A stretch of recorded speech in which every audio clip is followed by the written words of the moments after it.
Most freshmen of his caliber don't walk into a situation like this with all these guys back and all this. How do you think he will handle, not having limitless minutes, limitless shots, all these opportunities that other guys like him kind of get? I think he'll handle it great. He's been raised really well, and like I said, mom and dad are both in the athletic world. They understand it. At Lawlermere, where he played,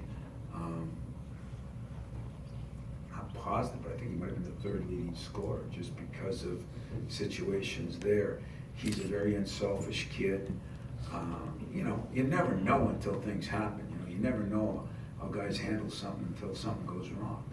But, I like our chances, and I think I got enough good guys around him to help him through those things. It's going to be it's a learning process for everybody, and it's not new for me, but it'll be one of the 2 or 3 deepest teams, 2 or 3 in 23 years.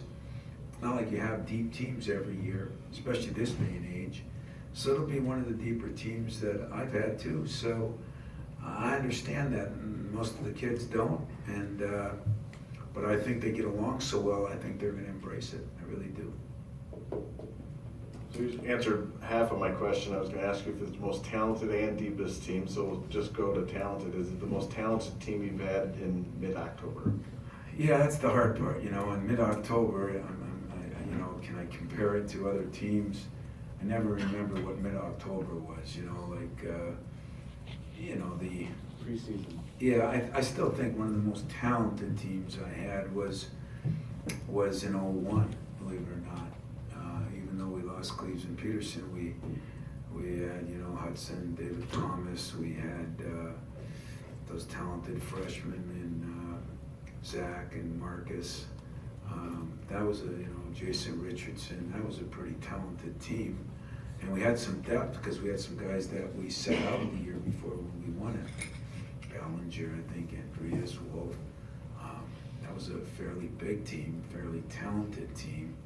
But, we really were a little bit lacking a point guard. Remember, we played Charlie there some, and we had to play David there some. And, now I think we got 2 guys to run our team. JR and Miles had some similarities in a way on some things they do. Zach and Nick have some similarities in some things they do. I don't know. I'd say it's one of the 2 or 3 deepest and one of the 2 or 3 more talented. But yet, like I told you, we could be still very young. That gets blown away because of Kentucky, for the most part, Duke a little bit. It gets blown away like it doesn't matter. But if you ask John even himself, to stay consistent with a bunch of young guys is hard. And we still could be playing a lot of young guys. And some of them are really talented and some of them are just talented. So we still got a lot of work to get better, and it usually ends in the defensive end and the turnover end. Those are the 2 areas that youth usually fumble a little bit. Hopefully these guys won't. Tom, I'm wondering in the past year how you've seen the Tom and Cassius dynamic kind of evolve, and how much of a role is Tom going to have in helping him get to the level that he needs to get to this year? Tom's going to help me get to the level I want to get to. That's how much. I talked to a couple NBA guys that were in yesterday. Seth Greenberg was in from ESPN doing a little something yesterday, and I walked up to all of them at the end, and their words were, "He's incredible." I said, "Who was that?" And they were talking about Tom. I tell him this, so I guess he might be my 9th, 10th most talented guy. But it just depends how you rate talent. The neatest thing that I've seen in those 2 guys is they embrace each other like it's special. There's no jealousy between Cassius and Tom, and no jealousy between Tom and Cassius. And I think everybody's aware that on paper, there's no doubt. They're going to play together some. I played them together a little bit yesterday, And Cassius is shooting the ball really well. And if he ran as hard at the point as he does at the wing, he'd really take his game to another level. He did some impressive things yesterday. So I think they'll help each other. I think they compete against each other every day. And it helps make Tom a little better shooter because Cassius teaches him that. It makes Cassius a little better defender because Tom teaches him that. It's I'm blessed with having two guys that get along and understand that we need them both, and I think they'll do that all year. When Gary Harris decided to come back, you talked about second contracts and guys just jumping for the first. And you're as much as on fire as any school in the country with recruiting. So how much does it help when he signs those second contracts like he just did? Well, I was happy for him, man. I talked to him that night, talked to his mom. That's one of those moments where that's where it's a fun time to be a coach. You know, you watch guys that have worked their tail off. You watch guys that have a dream, that they all think they're going to be there. But then the numbers show that a quarter of 1% of them are going to be there. You realize how long a shot it is. And, you know, we knew in the summer when he was here in August, they were working on his contract. It just happened early in the week. We had a scout in from Denver. I said, Coach, and I said, what are you going to do with my boy, you know, because it's been dragging on. He says, we're going to get it done. We're going to get it done. Sure enough, 3 days later, at least this guy didn't lie to me. They got it done, you know.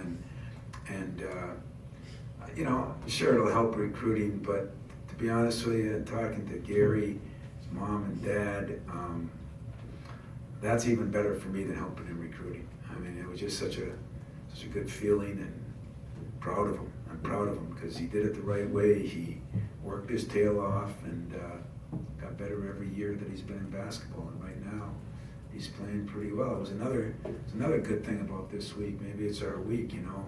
Denzel, I watched him play well last night. Bryn Forbes 2 nights ago at 20 in a game.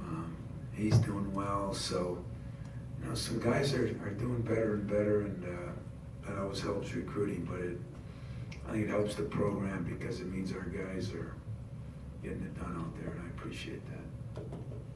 Tom, you spent the last half dozen or so year talking a lot about chemistry with this group. Was there anything that you had to do in terms of trying to build upon this year, or was it to that point now with these guys where you can kind of let them go and enjoy that?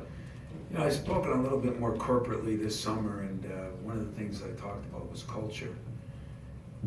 You know, and if your culture's good, as things change, as people come in and go, the culture of your place, you know, is part of that.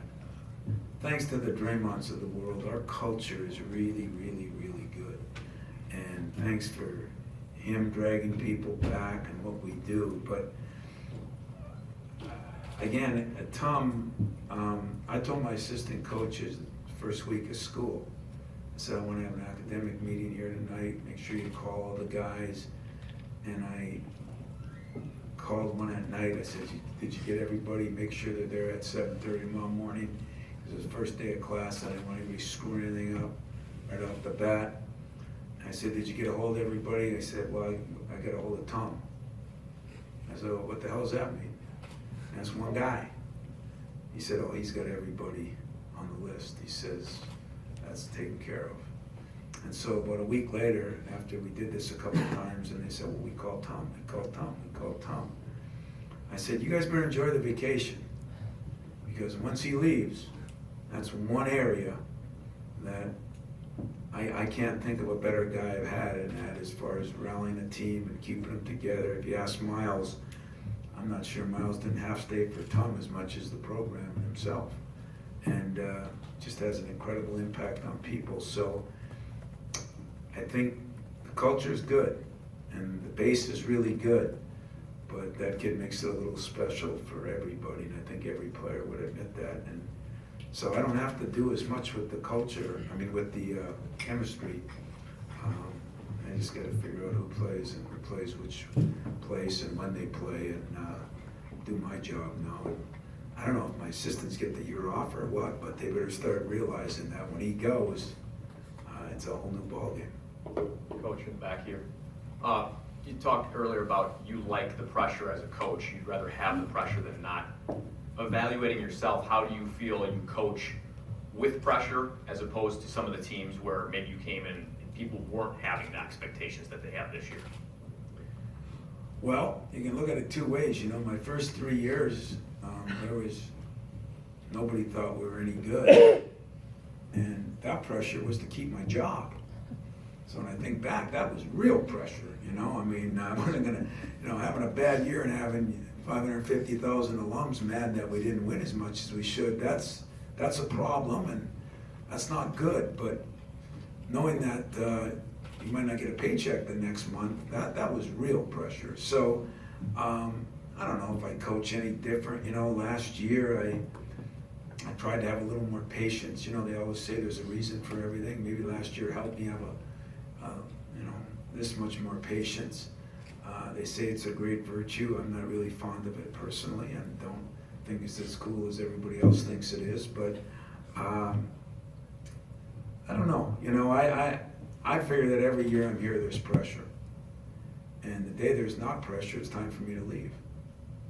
And I tell players, if you don't like, the old adage, you don't like the heat in the kitchen, get out of the kitchen or whatever.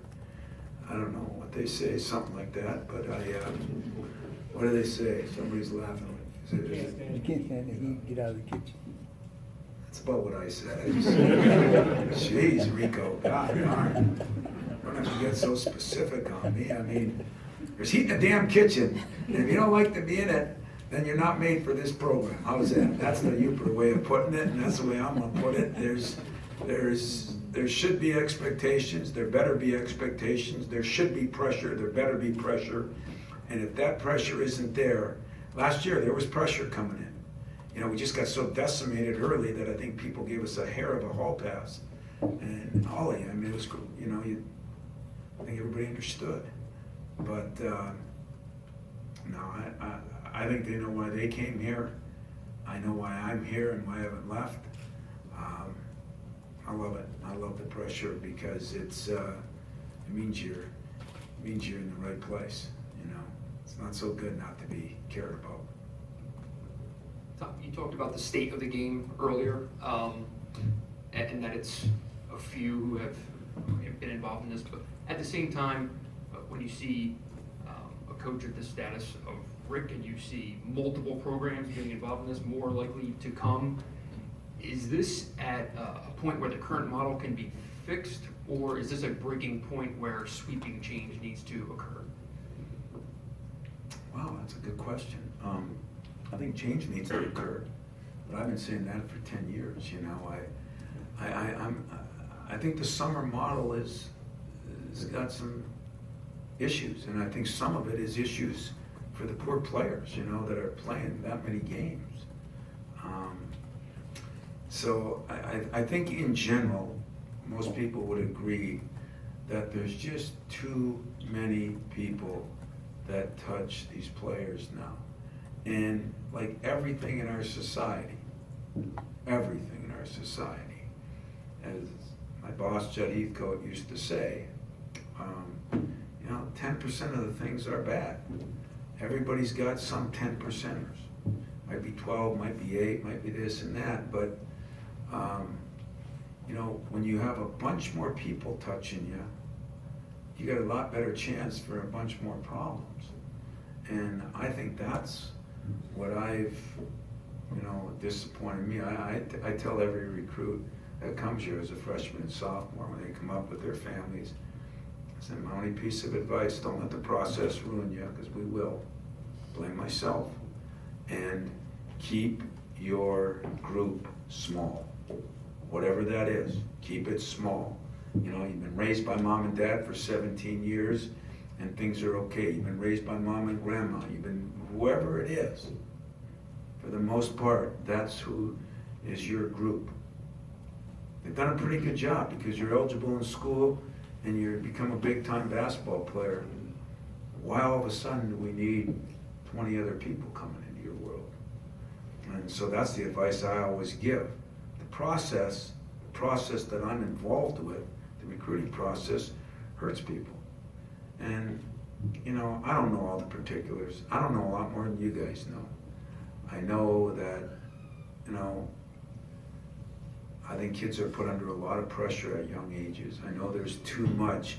I don't think too much basketball is good. I don't think too much playing the trombone is good. I don't think too much, you know, working in medical school is good. You know, I think we're beating people up at a young age, and I think the process has to slow down a little bit. I don't think it's going to change how good you are. And some of the summer things, in my humble opinion, have to change. Does that mean it's got to be blown up or not? I don't know. But it's a little scary because I don't think we know what else is going on. You know, and everybody's not, you know, hey, I've been suspended for a game for, I don't know, I'm still trying to figure that out. But anyway, I was, so I'm not saying that, you know, everybody makes mistakes and everybody does something wrong. But I look at most of you media are from the state of Michigan, and to compliment my other coaches in this state, I think our state is sleeping fine. You know, I think they're sleeping fine in Ann Arbor, and sleeping fine in Detroit, and sleeping fine in Mount Pleasant, and over at Western Michigan. I think they're all sleeping fine, and I feel bad because some people involved were friends of mine, some people involved, I don't know all the particulars, but just too many people touching these kids, and it's hard. Coach, you've seen so much obviously in your career. Way in the back to your left. Back with the camera, sorry. Gotcha. You've seen so much. Would you grow a little bit? And can't do that. All these, the whole year, I decided to dedicate this year to Judd, you know, so I'm gonna give Juddisms, you know, and if that was me back there holding that mic, he'd say, Tom, why don't you stand up? So, It's funny you bring up Judd, because I don't want to insult you, but since he insulted me, I'm gonna throw it on you. that's okay, it's not the first time. I love it. That's who I want to ask you about. You've gone through every season, you've seen so much. This will be the first year you won't be able to pick up the phone and call him. Have you had time to reflect on that and how that will go for you? Yeah, I've had a lot of time, but especially the 6-7 hours that it was to fly out there and back, and you know, we went out there on a plane. We took Gregory Kelser, myself, Edgar Wilson, Doug Herner, one of Judd's best friends, Paula Perrier, George Johnson. It was an interesting trip, and so yeah, you reflect on a lot of things. I missed the Notre Dame game, but it was sure worth it to get out there and meet more of the people that he touched out there. And Judd's a unique person, and it will be a little more difficult. It'll be easier when we win a game and he tells me how bad my guards are. I'll be able to relax on that. It'll be more difficult because when we lose a game, he always came with all the good things that we did. And I'll have nobody doing that now. But I feel blessed that I was able to, I've got so many Juddisms that I even started writing them down because they've withstood now 23 years. And so I might not have his voice to tell me, but I've got it etched in the back of my head because he told me and told me and told me and told me again and again and again. And I think almost any situation I go through, I've got the memory of him telling me what I should do. So I think I'll do pretty well with that. And I was lucky to have him, and fortunate. And as I said at his funeral, you know, I had 12 years with him as an assistant. I had 22 years with him as a mentor. We've had 90 years with him as a community, or they have. And now God's got him for an eternity, and personally, I think God cut off more than he can chew. Because having Judd up there for an eternity is gonna be a hell of a deal. Adam with the last one here. Tom right here in the middle. Thinking back to when you recruited Tum Tum, it feels like just the way that he's carried himself, the way he talks, he's been a senior ever since he's got here. Can you kind of just describe the change, if anything? What have you seen out of him since the day you recruited him, past 3 years, how he's acted? You know, you talk about his leadership, how he holds guys together. Yeah. You know, when we got him, I appreciated him. But that very first year, Draymond was back for the whole summer and told me that I should name him captain. And I said, we don't have freshman captains. And he said, you got one now. And we didn't. But he acted like it then. And there hasn't been many 3-year captains. I don't know, Matt, you're the statistical guy here. What does your Duke education tell you? Have we had many of those? Maybe 2 more. Maybe 2. So not many 3-year captains, and he's worthy of that accolade. And he's I just think he's a guy that makes you appreciate life. You know, he started a motto at the beginning of the summer. You know, when one day somebody was complaining about being there for some reason, and he said, "You don't understand. We don't have to do this. We get to do this." And that has kind of been a motto now of our team every day, and it's so true. And the neat part is I believe it, but he lives it. He's taking it one step farther. He lives it, and that makes it good for me. He teaches me probably more than I've taught him, and hopefully he's going to will this team to have one of the great years in Michigan State history, and that's what we're looking to do. So, in a nutshell, in closing, you know, I do appreciate all the support you guys have given us, ladies, men, and you know, hopefully we're going to continue to do what we've always done. It is getting a little crazier out in the world where questions get tougher for these guys. It gets harder, but just have some patience with them, and as far as their youth and maybe their answers. But I think you got a good group to work with, and I think we should, you know, have a good year. Our schedule, I didn't even talk about it. It's going to be difficult. Different reasons this year. You know, last year we were traveling 16,000 miles in the first couple of weeks. This year, you know, yeah, we go up to Portland, but this year we played 6 games in 13 days against all BCS schools, and that's going to be different. We're starting the Big Ten season in December. That's going to be different. Play the Big Ten tournament a week earlier in New York. That's going to be different. So there'll be a lot of unique things. Doesn't mean they're bad. They'll just be different, and we'll grow from it. So enjoy the team. Enjoy the day with them for whatever time you got. What do they got? Within an hour or so. You have 45 minutes for interviews, and then we got half hour for photos. And then we got a little. We're going to practice today, so it's going to be a crazy weeks coming up. You know, we got the sleep out. Rico, are you sleeping out with us this year? No? Can I stay at your crib? I think Yeah. that's a yes. My crib is a hell of a tent. I got an 8-passenger one. An 8-passenger tent. You get your butt there, you got a spot. How's that? But so we got that coming up Friday. We've got you know, the Midnight Madness. We've got the grand opening of the building. We've got a lot of cool things. I don't know how many of you seen much of the building, but you know, the weight room, the new floor, the locker rooms, the Hall of History is still being worked on, but they're going to have it done in a week and a day, so it's going to be an exciting time.